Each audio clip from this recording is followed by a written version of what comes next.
Okay, continuing from where we left off, we're going to do the jungle world because, frankly, it's the least pain in the ass one. And it looks kind of Sonic inspired, which, I find amusing. Also has the goddamn flaming Triceratops rambling around, which is both amusing and moderately terrifying, particularly if you don't have the fire flower because, well, they'll give you fire. And, for a jungle world, all its inhabitants seem remarkably blasé about, giant fire everywhere. You'd think they would have burnt their homes down a couple of times by now and gotten rather skittish about the whole idea. And, well, I didn't expect to see one of them in this game. At all. Really, resurrecting the poison mushroom, that's just about the biggest dick move in Mario gaming. Seriously. And I don't know what this P block is actually for. There's no secret exit on this level, so it can't be too important. But I suppose it doubles the number of coins you get from beating up these blocks, which is kind of useful for me because, well, I've told you about Mario's current economic woes and that we need, 500 coins for the truth, or probably another 600 or 900 in coins, plus anything else we may need to acquire. So we're kind of skint at the moment. Fortunately, this game's pretty generous with the coins because we can do all the regular levels without needing them. The keys in that are mostly for completion's sake, and this is RPG enough that it triggers my completionist sense, even if there are fucking bullet bills everywhere. And at least it's kind of easy because we all remember what Rise to the Challenge was like. Well, actually, no, some of us who played in it don't remember. We blocked it out as a defense mechanism. I'm told that Ray still has nightmares about note blocks, and iVolt flips out at the mention of certain things, ice levels mostly. And, we get a nice spread of enemies through this thing, even if they are, all dumb as hell. And the only reason you get hit in this area is because you need to hold down up to, move the damn thing higher and higher, which frequently interferes with precision jumping because the game's a dick like that. Still, it's a pretty minor bit of dickdom, even if there are Boomerang Brothers at the top there, and Sonic trees in the background. And I don't know how I survived that one, I just did. Poor Triceratops gave his life to the cause. He will be remembered as a martyr. Now going to go on, we've got Swamp Fever. Not to be confused with Jungle Fever, which is something that predominantly afflicts early 20s British women. Really shouldn't have said that, but it's a bit late now. And fuck those fish. And seriously, hiding fish in power-up blocks it's inventive, I'll give you that. I'm not entirely certain how you got the fish in there without suffocating them, but apparently you did.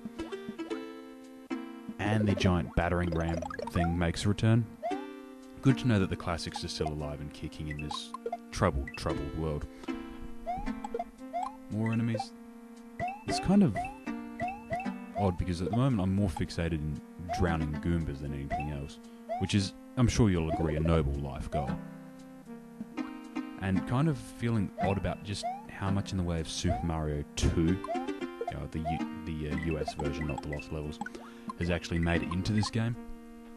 We haven't actually seen them yet, but in the mountain world there's quite a number of both types of birds, the vultures and the strange pink and blue what the fuck ever things, making a reappearance. So it's good to see that someone actually remembers the red-headed stepchild of the series, even if it does make it rather odd playing. And seriously, a water-based level that auto-scrolls with Koopas. And pretty bitchin' background music, but still, it's a dick move. And you'll see me deliberately going under here to get to the coins. Precious, precious coins. Because I really want that goddamn truth orb. I know which power-ups it leads to, and I know where they are, but I can't afford them. I don't know what that... that's what it does. This game has a lot of power switches that aren't really necessary, they're just kind of useful. Which is good, because it's much less of a pain in the ass than needing the fuckers. And yes, the enemies, as long as they're in the air bubbles, or water bubbles I guess with the fish, are completely invulnerable. So yeah. And we get a bit of an oddity here. You're going to see me do the secret exit first and then the regular exit. Because I did the regular exit and I fucked up the recording settings somehow. I don't know how you fuck up, you know, with ZSNES's internal recorder, because you don't have to change any settings each time you do it, but I did. And thus I have to replay it, which is why you'll see my coin total go through the roof as the start of this level. And I almost got singed by the goddamn sexual triceratops right there, which would be a remarkably embarrassing thing to take to the emergency room. Yeah, and almost Roman-style Centurion Coopers, or possibly Punk Coopers, because those could be Mohawks. Those could be Mohawks, people. You don't know what you're in for. Except more fire from the fucking things. And a Lakitu doing a bit of... yeah. I would have done the secret exit first. I worked out everything I needed to do, but... it's one of those things...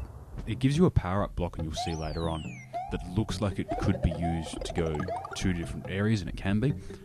One leads you to a whole bunch of coins, the other leads you to the secret exit.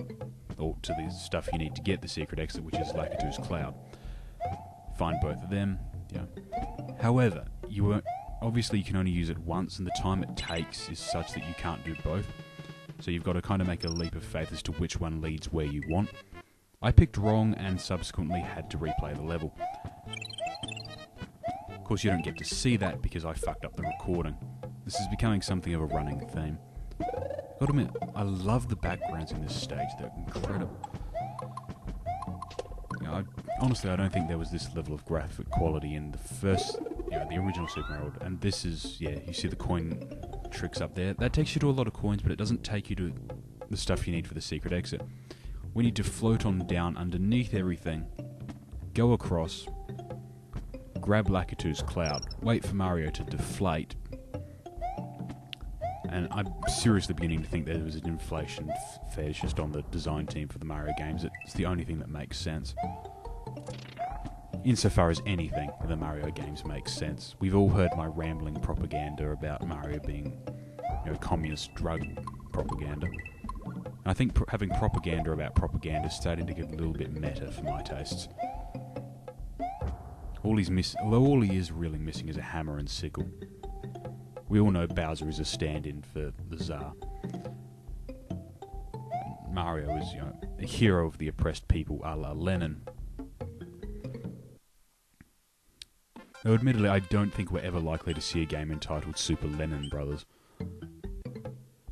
Notice back. Now we have to do the regular exit, which is thankfully a lot quicker, and would be even quicker if I wasn't still coin whoring, because I really want those 500 coins.